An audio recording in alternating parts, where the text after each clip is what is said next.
हाथों में ये क्रिएटिन का डब्बा देकर चौंक गए ना। लेकिन हाँ, आज मैं कोई भी वीडियो क्रिएटिन पे नहीं बना रहा। तो आज का जो वीडियो है वो है हमारी सीरीज भैया बॉडी क्यों नहीं बन रही का सेकंड एपिसोड। पिछले एपिसोड में मैंने आप लोगों को बताया था कि किस तरह आप अगर ओवर ईटिंग करोगे प्रोटीन की या जरूरत से ज्यादा प्रोटीन लोगे तो कहीं ना कहीं उसके लिए आपकी बॉडी को बहुत ज्यादा हार्ड वर्क करना पड़ेगा, उसको डाइजेस्ट करने में, उसको मेटाबोलाइज करने में, और तब भी आपकी मसल ग्रोथ रुक जाएगी। ठीक है।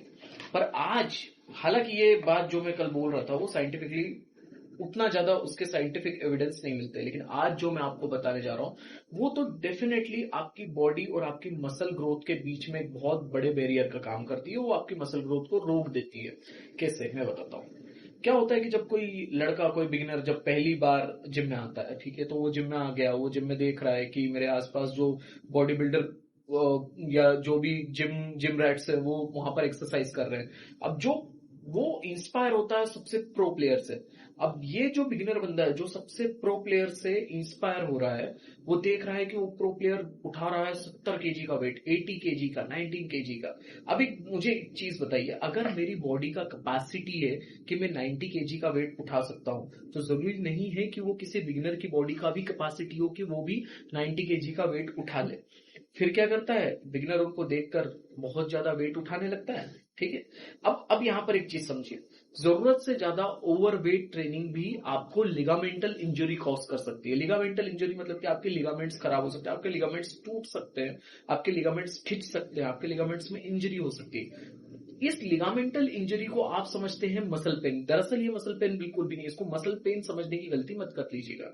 ये कोई मसल पेन नहीं है, ये एक तरीके की लिगामेंटल इंजरी है। और ये लिगामेंटल इंजरी का मसल ग्रोथ से कोई लेना देना नहीं होता। आप मेरा पॉइंट समझिए, आपको इतना अप्रोप्रिएट वेट चूज करना होता है। इसीलिए बोलते हैं कि बॉडी बॉडी बनाना, मसल बिल्डिंग एक साइंटिफिक गेम भी है।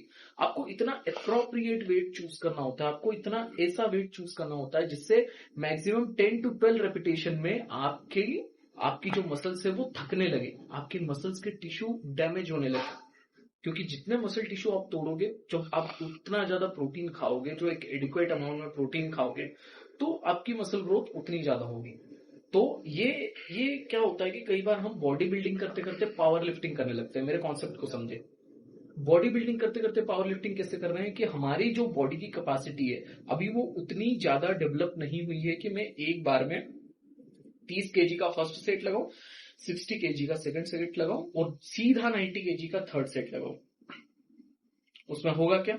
उसमें आपको लिगामेंटल इंजरी होने के चांसेस ज्यादा, आपको जॉइंट इंजरी होने के ज्यादा चांसेस है। और उससे क्या होगा? उससे आपकी मसल ग्रोथ तो रुक जाएगी। आपको हेवी इंजरी होगी तो आप जिम जाना बंद कर दोगे, और जिम जाना बंद कर दोगे तो आपकी मसल ग्रोथ होगी नहीं।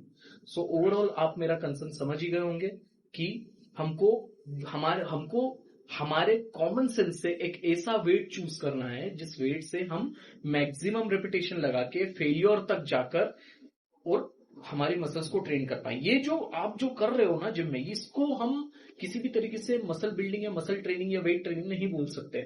इसको हम बोल सकते हैं पावर लिफ्टिंग। क्यों? क्योंकि जब आप 90 kg वेट पर चले जाते हो एज ए बिगिनर, या आपको 2-3 महीने हुए जिम में, और एज ए बिगिनर अगर आप 90 kg वेट पर चले जाते हो तो फिर क्या होता है? फिर अब होता दरअसल यूं है कि उसके बाद में जो 90 kg वेट है ये आपको आपको 2 रेपिटेशन या 3 रेपिटेशन से ज्यादा इससे में आप नहीं निकाल पाते हो।